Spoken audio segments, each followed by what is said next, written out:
Hello, ഞാൻ മുമ്പ് കാണിച്ചൊരു വീഡിയോയിൽ ഇങ്ങനെ പച്ചക്കറി ഓർഗനൈസ് ചെയ്യുന്നത് കാണിച്ചിട്ടുണ്ടായിരുന്നു. അപ്പം ഞാൻ കാണിച്ചിട്ടുണ്ടായിരുന്നില്ല ഒരു കൂർക്ക.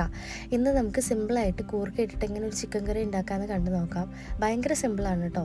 ആദ്യം നമ്മളൊരു കുക്കറിലേക്ക് കൂർക്ക നന്നാക്കിയതും അതുപോലെ തന്നെ ഉള്ളിയും തക്കാളിയും പച്ചമുളകും ഇഞ്ചിയും കൂടെ ചേർക്കുക. പിന്നെ മുളക് പൊടിയും മഞ്ഞൾപ്പൊടിയും മല്ലിപ്പൊടിയും ചിക്കൻ മസാലയും കൂടെ ചൂടാക്കിയിട്ട് ചേർക്കുക. കുറച്ച് പെരിഞ്ചീരകം കൂടെ ചേർക്കുക. എന്നിട്ട് നമ്മൾ അതിലേക്ക് വെളുത്തുള്ളി ചതച്ചതും കൂടെ ചേർക്കുന്നുണ്ട്. അതിൻ്റെ ഒപ്പം നമുക്ക് എത്രയാണ് ചിക്കൻ ആവശ്യമുള്ളത് ആ ചിക്കനും കൂടെ ചേർത്ത് കൊടുക്കുക. എന്നിട്ട് നമ്മൾ നന്നായിട്ട് കൈ കൊണ്ട് തിരുമ്മി പിടിപ്പിക്കുക. അതിൻ്റെ ഒപ്പം കുറച്ച് കറിവേപ്പിലയും അതിൻ്റെ ഒപ്പം തന്നെ വെളിച്ചെണ്ണയും കൂടെ ചേർത്തിട്ടുണ്ട്. കൈ കൊണ്ട് നന്നായിട്ട് തിരുമ്മി പിടിപ്പിച്ചിട്ട് ഒരു അര ഗ്ലാസ് വെള്ളം കൂടെ ഒഴിച്ചിട്ട് നമ്മളത് കുക്കറിലിട്ടിട്ട് വേവിക്കുക. ഉപ്പും കൂടെ ഇടുന്നുണ്ട് കേട്ടോ.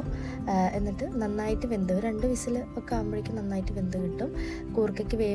കൂർക്കാൻ്റെ വേവ് പോലെ ഇരിക്കും. അങ്ങനെ ഇങ്ങനെ വെന്ത് കിട്ടിക്കഴിഞ്ഞാൽ നമ്മളൊരു ചട്ടി അടുപ്പത്ത് വെച്ചിട്ട് അതിലേക്ക് എണ്ണ ഒഴിക്കണം എന്നില്ല. നമ്മൾ ഓയിൽ കുറച്ചിട്ടുണ്ടാക്കുന്നവരാണെങ്കിൽ എണ്ണ വേണ്ട. എണ്ണ വേണമെന്നുണ്ടെങ്കിൽ ഒരു സ്പൂൺ ഒഴിച്ചിട്ട് നമ്മൾ ഈ കറി ഇട്ട് കൊടുക്കുക.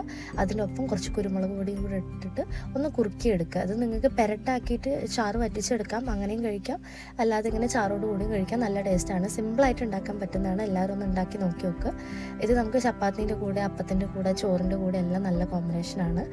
അപ്പോൾ നമ്മുടെ കൂർക്ക ചിക്കൻ ഇവിടെ റെഡി ആയിട്ടുണ്ട്. നമുക്ക് രാവിലെ കഴിക്കാനായിട്ട് ഗോതമ്പ് നുറുക്കിൻ്റെ ഉപ്പുമാവാണ് ഉണ്ടാക്കുന്നത്. ഈ ഒരു എലൈറ്റിൻ്റെയാണ് നമ്മൾ എടുക്കുന്ന പാക്കറ്റ്. അപ്പോൾ ഈ ഉപ്പുമാവ് ഉണ്ടാക്കുമ്പോൾ ഒരുപാട് വെജിറ്റബിൾസൊക്കെ ഇടാൻ എനിക്ക് ഇഷ്ടമാണ്. അതുകൊണ്ട് ഞാൻ ഉള്ളിയും ക്യാരറ്റും ബീൻസൊക്കെ ഒരുപാട് ചേർത്തിട്ടുണ്ട്. പച്ചമുളകും കറിവേപ്പിലൊക്കെ ഇട്ട് വഴറ്റി ഈ ഒരു ഗോതമ്പ് നുറുക്കും കൂടി ഇട്ടിട്ട് ഉപ്പുമാവൊക്കെ റെഡി ആയിട്ടുണ്ട്. അത്രയേ ഉള്ളൂ. അടുത്ത വീഡിയോയിൽ കാണാം.